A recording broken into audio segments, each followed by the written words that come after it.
यो दृश्य राजराज स्थित गणेन्द्र सिंह अस्पताल अगाडिको हो।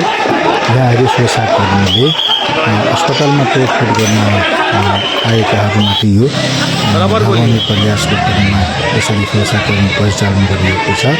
आज चाहिँ खास चाहिँ गणेन्द्र सिंह अस्पतालमा आज जन्म भएका एकजना नवजात शिशुको एनआइसियुमा राखेर उपचार भइरहेको थियो। तर सही क्रममा विद्युतीय सर्ट सर्किट हुँदा एलइडी बल्ब झरेर यो नवजात शिशुको शरीरमाथि खसेपछि शिशु घाइते भएको छ। घाइते शिशुको धरानमा उपचार भइरहेको छ। आक्रोशित परिवारजन र जेनजी उमेर समूहका युवाहरूले घटनाको विरोध गर्दै अस्पतालमा लापरवाही भएको भन्दै शिशुलाई चोटपटक लागेको भन्दै विरोध गर्दै अस्पतालमा तोडफोड समेत गरेका छन् भने अस्पतालका निमित्त मिसु डाक्टर दिलीप शाहमाथि पनि हातपात गरिएको अवस्था छ। अहिले राजराजको अवस्था अहिले तनावग्रस्त नै बनेको अवस्था छ। यो दृश्य चाहिँ अस्पतालमा तोडफोड हुनुभन्दा अगाडिको हो।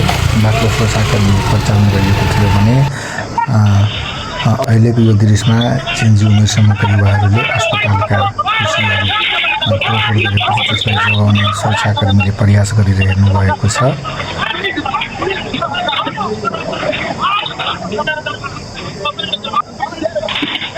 यो दृश्यमा देख्न सकिन्छ अस्पतालको भौतिक सामग्री तोडफोड भइरहेको छ।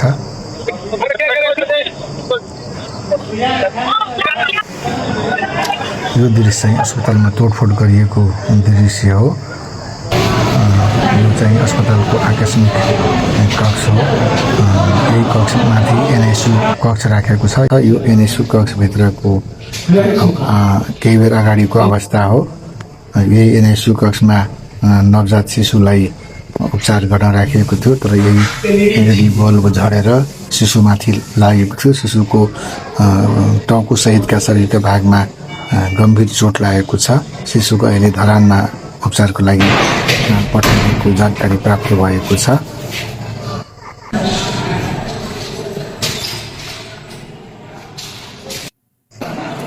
अस्पतालमा जोड्नु भएपछि विभिन्न रोगीहरू बिरामी भएर उपचारको लागि भर्ना हुने भएका बिरामीहरू पनि फलपट परेको अवस्था छ। किनभने अस्पताल अहिले तनावग्रस्त स्थिति बनेको छ। अस्पतालमा यो गणेन्द्र सिंह अस्पतालको यो आकस्मिक कक्ष हो। यहाँ अब स्वास्थ्यकर्मीहरू छैन। तपाईँ पनि पूर्व हुनुहुन्छ होइन? बिरामी लिएर आउनु भएको छ। बिरामीहरू धेरै छ, स्वास्थ्यकर्मी छैन। के भन्न चाहनुहुन्छ?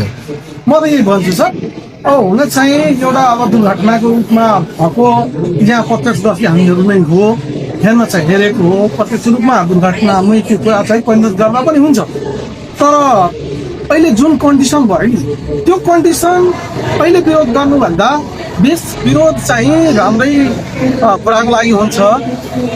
त्यो चाहिँ गर्दा गर्दै पहिला नै हामी त्यसको समाधान खोज्नु पर्यो। अहिले अब आकस्मिक कक्षमा जुन बिरामी छ, आकस्मिक कक्षको बिरामीहरूलाई हेर्नु, अब कतिको अब टाउको दुखिरहेछ, कतिको छाती दुखिरहेछ, अब डाक्टर छैन। अब चाहिँ उहाँहरू कता जाने अलपत्र पर्नु भएको छ। त्यही भएर यस्तो अवस्थामा न त अल्पमृगले त्यो आवेशमा आउनु पर्ने थियो। खास गरी अब बाहिरको जनताले आवेशमा आउँदा पनि कमसेकम डाक्टरहरूले त्यत्रो आवेशमा नआउँदा सायद मेरो विचारले ठिक हुन्छ। के नाम भेल अपनेको? नाम राजकुमार यादव।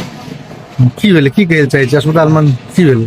हमरा थाहा भेल कि रातिमा आइसियुमा आगि लागला, एउटा बच्चा छ जी जी, वही खातिर अब आला भन्छ डॉक्टर चले गए सामने आगे बिरामी छ एठाम। की समस्या भेल अहाँको? हमरा समस्या अब डॉक्टर नहीं से बोला दस्ते बेटे इलाज कर इमरजेंसी में कोई डॉक्टर नहीं है। अपने खाली से मतलब ये सब कही के चल किछो अहाँ से कहलक जे जा लगले त नहीं हमरा नहीं था। सीधे ये सब कोई स्वास्थ्य कर्मी नहीं है इमरजेंसी में? अपनी तत्काल पूछो ना अखन नहीं है। राजकुमार यादव सर यार तेरा ना 12 तो